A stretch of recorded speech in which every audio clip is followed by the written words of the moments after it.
दोस्तों, ये ज़रूरी नहीं कि हमारा जो अपना है वही हमारा साथ दे। कभी कभी ऐसा समय आता है कि हमारे जो अपने होते हैं वो हमें साथ नहीं देते हैं, महज इस बात के लिए कि अगर इसको हम अभी साथ देते हैं तो फिर हमारा जो मान और प्रतिष्ठा है वो मिट्टी में मिल जाएगा। और फिर उस समय एक मसीहा खड़ा होता है जो भगवान के रूप में हमारे सामने आता है। दोस्तों, आज कुछ ऐसी ही कहानी है एक महिला की जो महज एक दिन ट्रेन में लेट हो गई। कहने का मतलब है, जिस ट्रेन में बैठी थी शायद वो ट्रेन कहीं अलग जा रहा था, वो अलग चली गई। और उसके कारण से न उस महिला का पिता ने उसको एक्सेप्ट किया, ना भाई ने एक्सेप्ट किया, और न ही उसके पति ने एक्सेप्ट किया। और फिर एक व्यक्ति इस पूरे घटनाक्रम को, पूरे इस उस महिला को 20 सालों से संभाल के अभी भी अपने पास रख रखा है। नमस्कार, प्रणाम। मैं दीपक कुमार, कहानी के इस एपिसोड में आप सभी का बहुत बहुत स्वागत है। दोस्तों, यह कहानी है बिहार के। यह घटना है 2005-06 की। सुलेखा, जो कि एक कह सकते हैं कि नॉर्मल फैमिली से बिलोंग करते हैं, और उसके अपने फैमिली के हिसाब से उसकी शादी तय होती है। सुलेखा की जब शादी तय होती है वो अपने ससुराल जाती है। ससुराल भी उसी तरीके के था, मतलब कि क्योंकि जिस प्रकार से सुलेखा का परिवार है, नॉर्मल फैमिली है, उसी प्रकार से नॉर्मल फैमिली में शादी होती है। जहाँ इसकी शादी हुई थी, जिस घर में शादी हुई थी, उस घर में महज मेनली एक ही कमरा था। एक कमरा था और उसके बाद सदस्य बहुत ज़्यादा थे। शादी का मौसम था, बहुत सारे मेहमान थे। तो ऐसा हुआ कि वो जो महिला होती है वो उसको ज़मीन पे जो दरी बिछा के सुलाया जाता है। फिर उसके साथ भी कई महिलाएं सोती है। फिर जो बिछावन लगा हुआ था उस पर और भी सारे जो घर के जो व्यक्ति थे वो सो रखे थे। कुछ व्यक्ति बाहर सो रखे थे। छोटा सा घर था। एक दिन बीतता है, 2 दिन बीतता है, 3 दिन बीतता है। इसी प्रकार से समय बीतता जा रहा था। अब आज का तो ज़माना है नहीं कि लड़की जो है वो कुछ बोल दे। उस समय ऐसा कुछ था नहीं सिस्टम। जो लड़कियां होती थी, जो दुल्हन जाती थी, बहुत कुछ को एडजस्ट करती थी, बहुत चीज़ को बर्दाश्त करती थी। वो किसी को कुछ नहीं कही। लगभग वो पूरे 15 दिनों तक अपने ससुराल में रहती है और सीधा ससुराल से उसकी बिदागरी, कहने का मतलब वो मायके चली जाती है।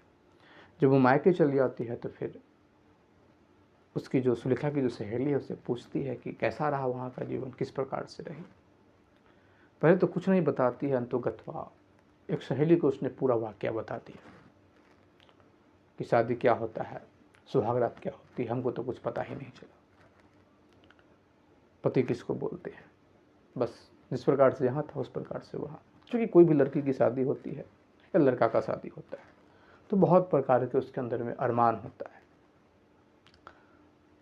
और पूरा सुलेखा जो है बताती है कि मेरा घर का जो परिस्थिति है वो ऐसा परिस्थिति है। फिर क्या, सुलेखा की जो सहेली होती है सुलेखा को कहती है कि देखो, अब तुम वैसे मत जाना। अब तुम जब ही जाना तो ये कंडीशन में जाना कि भाई अब हम वहाँ नहीं रहेंगे, हमको आप अलग लेके रखो। और वही होता है, सुलेखा का जो पति होता है फिर लगभग जब 1 साल तक सुलेखा अपने ससुराल में, मतलब मायके में रह जाती है। क्योंकि पहले वैसा ही होता था, शादी प्रथम बार जब लड़की जो अपने ससुराल जाती थी, ससुराल से जाने के बाद फिर जब मायके आती थी तो फिर 1 साल तक भी रह जाती थी, और एक नॉर्मल बात था।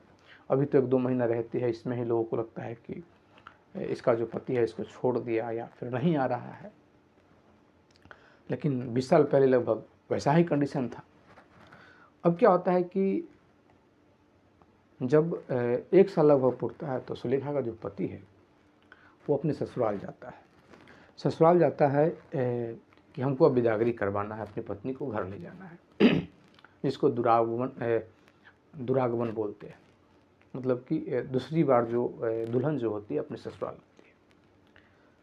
क्योंकि वहाँ उसको समय मिला, दोनों पति पत्नी को साथ में रखा गया, एक कमरे में जाते हैं। अब क्या होता है कि वो दृश्य भी चूँकि बड़ा अजीब था, लोगों को लग रहा था कि ये तो पति पत्नी के लिए आम बात है लेकिन शायद सुलेखा के लिए एक अजूबा चीज़ था, चूँकि पहली बार वो अपने पति के साथ अकेले कमरे में थी। सब चीज़ नॉर्मल अपना चलता है, जो एक होता है पति पत्नी के बीच में। और फिर ये सुलेखा जो होती है अपने पति के सामने में एक शर्त रख देती है। ऐसी शर्त रखती है कि मैं अब उस घर में तभी जाऊंगी जब आप मुझको अलग रखोगे, अकेले में रखोगे। चूँकि सुलेखा को पूरा पता था कि उस घर में अभी भी बहुत सारे सदस्य हैं, अभी भी परिवार की संख्या बहुत है। उस समय तो मेहमान भी थे, लेकिन ऐसे में भी हमको समय मिल ही नहीं सकता, हम लोग अकेले रह ही नहीं सकते। इसकी सहेली ने पूरा इसको बता दिया था कि अपने पति से इस प्रकार से तुम बात करना। उसका जो पति था बाहर रह के अपना पटना में वैसे काम करता था। अब क्या होता है कि जिद करती है कि मैं भी आपके साथ रहूँगी पटना में। उसने कहा कि ठीक है, मैं तुमको अपने साथ रखूँगा। ये नहीं कहते कि हमको समय नहीं मिलता है या फिर हम अकेला कमरा नहीं है इसलिए हम नहीं रहना चाहते हैं। सीधा शर्त दे दी कि हम घर पे नहीं जाएंगे, वहाँ नहीं रहेंगे, आप जहाँ रहते हैं आपके साथ रहेंगे। अब क्या होता है कि उसका पति कहता है कि ठीक है, कोई बात नहीं, तुम अभी चलो, 1-2 दिन वहाँ रहेंगे, फिर तुमको लेके हम जहाँ रहते हैं तुमको लेके वहाँ हम चल जाएंगे। और वही होता है। सुलेखा जो होती है पहले ससुराल जाती है, ससुराल जाने के बाद फिर 3-4 दिन रहने के बाद वो अपने पति के साथ पटना चली जाती है। लेकिन पटना जो जाती है तो पटना में भी सेम कंडीशन है, पटना में भी सेम वही बात है। इस प्रकार से वो यहाँ रहती थी, पटना में भी वही बात था। वहाँ भी एक रिलेटिव के यहाँ ही वो जो उसका पति था रहता था, रूम लेके, उसी के मतलब उसी के कमरे में रहता था। वहाँ भी सेम बात था।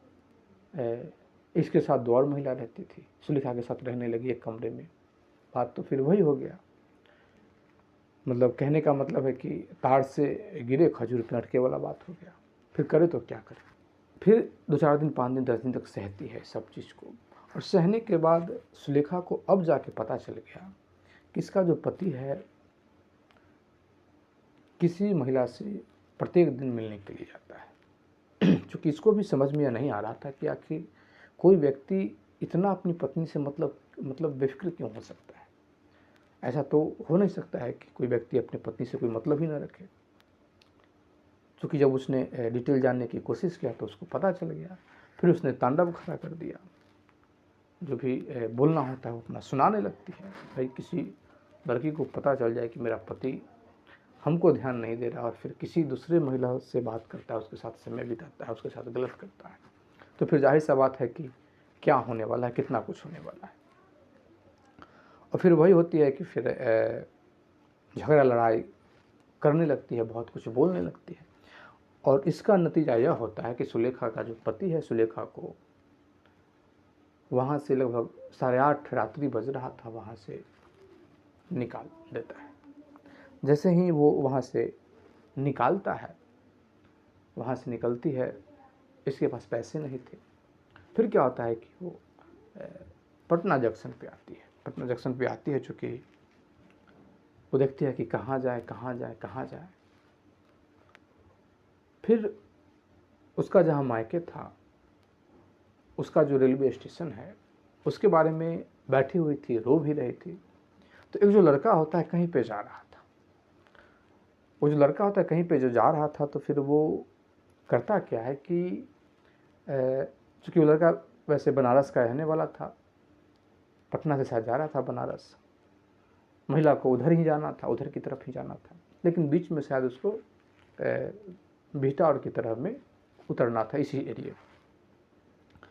वो लड़का कहता है कि आप चलो मेरे साथ, मैं जिस ट्रेन से चल रहा हूँ। और फिर क्या होगा कि वो जो ट्रेन है वहाँ रुकती है, मैं आपको बता दूंगा और आप वहाँ उतर जाइएगा। और फिर क्या होता है कि लड़की बात मानती है, ट्रेन में बैठ जाती है। संयोग ऐसा हुआ कि उस स्टेशन पे वो गाड़ी रुकी ही नहीं। जैसे ही गाड़ी नहीं रुकती है तो एकदम से वो लड़का कहता है कि अरे ये तो गाड़ी यहाँ रुकी ही नहीं। अब ये तो रोने लगती है। जब सुलेखा रोने लगती है तो वो लड़का ने कहा कि भाई देखो, ऐसा है कि आप रो नहीं, आप चलो, कोई छोटा स्टेशन पे आप मत रुकना, कोई बड़ा सा स्टेशन पे रुकना। इतने में क्या होता है कि वो लड़का एक व्यक्ति को जानता था जो महज वहाँ से जो तीसरा स्टेशन आगे जो बड़ा सा जंक्शन था उसी के आसपास का वो व्यक्ति था। कहता कि मैं एक व्यक्ति को कॉल करता हूँ, शायद वो तुमको पहुँचा देंगे, क्योंकि हमको तो जहाँ मैं जा रहा हूँ वहाँ तो हमको जाने का बहुत ज़्यादा ज़रूरी है, इमरजेंसी है, इसलिए मैं रुक नहीं सकता। अब क्या कर सकती हो जब नहीं रुका तो। अब सुलेखा बेचैन है कि भाई अगर मैं घर नहीं गई तो फिर बहुत दिक्कत हो जाएगा, बहुत परेशानी हो जाएगी। ऐसे ही ऑलरेडी बड़ा परेशानी था, चूँकि जब ये जिद कर दी थी कि मैं ससुराल में नहीं रहूँगी, बाहर रहूँगी, तो ये बात का खबर सुलेखा के माता पिता को भी चला गया था, मायके वालों को भी चला गया था कि आपकी लड़की जो है जिद्दी पना कर रही है, जिद्दी कर रही है।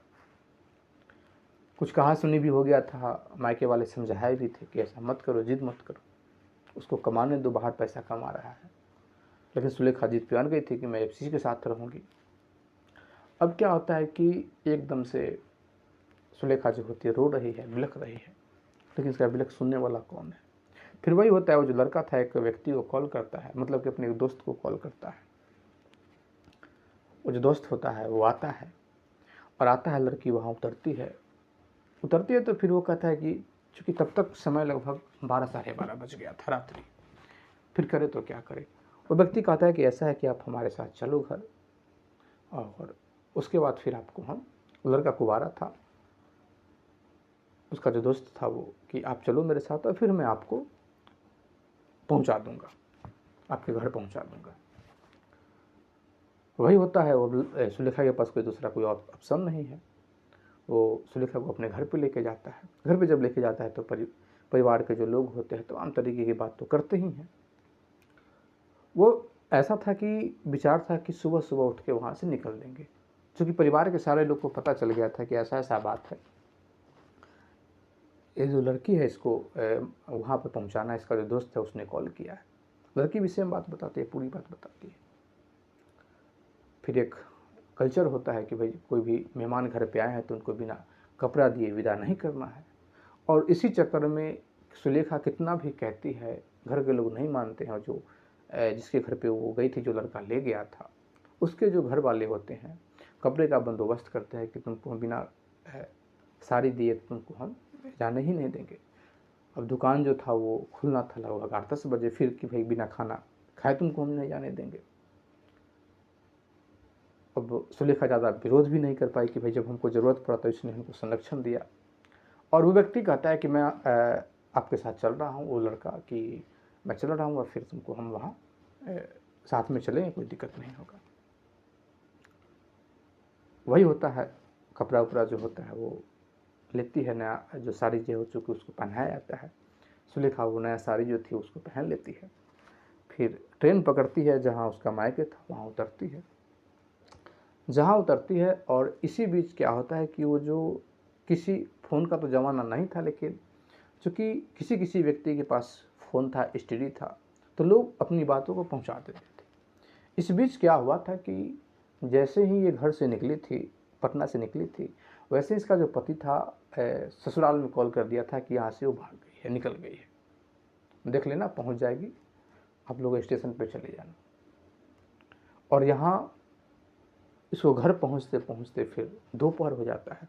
दोपहर में सुलेखा जो होती है अपने मायके पहुँचती है। मायके जब पहुँचती है, साथ में एक लड़का है, पूरी कहानी बताता है। अब इसका कहानी कौन मानने वाला है। शादी जो हुई थी सुलेखा की, तो फिर सुलेखा के बगल में ही वो जो इसका जो पति था, उसका रिलेटिव था, उसको भी पता चल जाता है कि एक जो लड़का है वो पहुंचाने के लिए आया हुआ है। उसको तुरंत पता चलता है, वहाँ मामला बढ़ जाता है कि भाई इस लड़की को हम यहाँ रखेंगे ही नहीं। अब सुलेखा का जो पिता है और भाई है, उसने साफ तरीके से कह दिया कि भाई तुमको जहाँ जाना है वहाँ जाओ, तुमको मर जाना है मर जाओ, हमको कोई मतलब नहीं है, लेकिन तुम प्लीज़ यहाँ से अब चली जाओ, तुमने मेरा नाक कटवा दिया, तुम पूरी रात काट के आई हो, क्या करी हो अब हम नहीं जानते। अब सुलेखा के पास मरने के अलावा कोई दूसरा रास्ता था ही नहीं। वो सोच रहे थे कि अपना हम शरीर को त्याग देंगे, हम मर जाएंगे, अब हम जी नहीं पाएंगे। फिर क्या होता है कि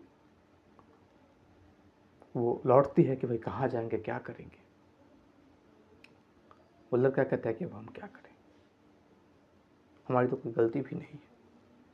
लेकिन इसका स्थिति देख के, चूँकि इसको पता है कि अब ये इसका पति भी नहीं रखेगा, और साफ तरीके से कह दिया कि इसको हम रखेंगे नहीं, क्योंकि वहाँ से तो लड़की आई ही थी, पिता ने भी नहीं रखा तो कहाँ जाएगी।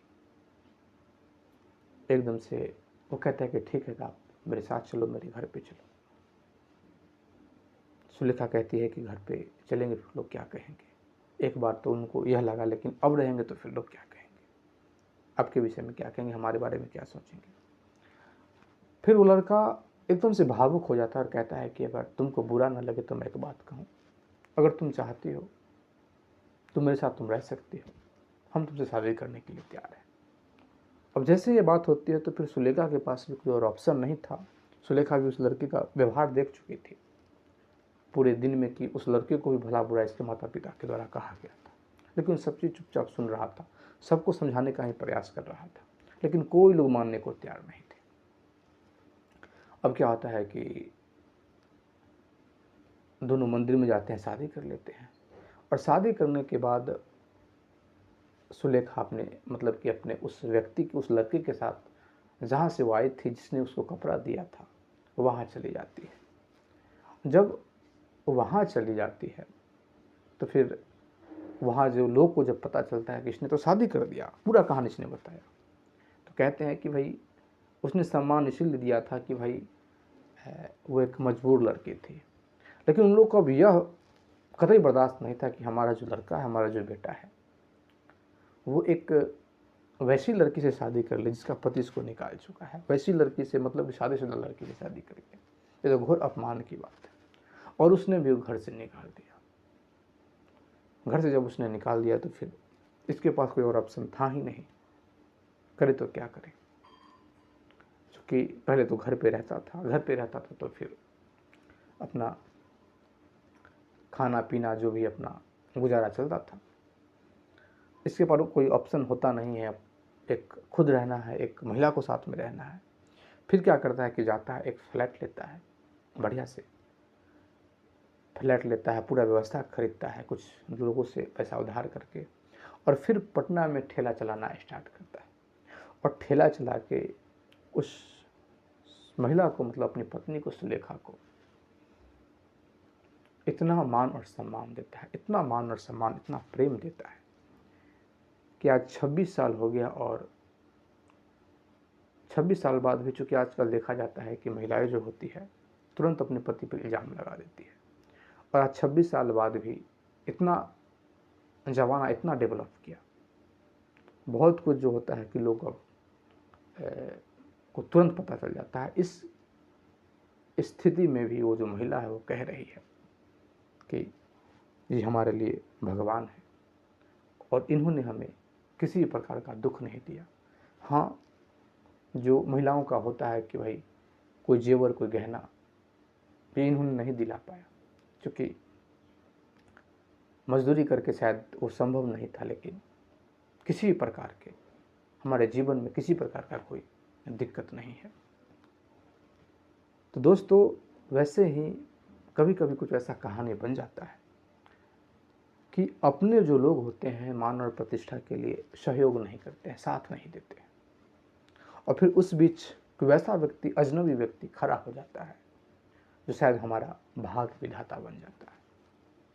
खैर, आप इस स्टोरी के विषय में, और फिर सुलेखा के और उसके जो पति है, जो पूरा 20 साल काट लिए हैं और अभी भी उतना ही दोनों में प्रेम है, एक दूसरे के प्रति सम्मान का भावना है, इन दोनों के विषय में आप कुछ क्या कहना चाहते हैं, कमेंट करके ज़रूर बताइएगा। अगर आप इसी प्रकार का और भी स्टोरी सुनना चाहते हैं तो प्लीज़ हमारे चैनल को सब्सक्राइब कर दीजिए, लाइक कर दीजिए, कमेंट कर दीजिए, शेयर कर दीजिए। जय हिंद, जय भारत।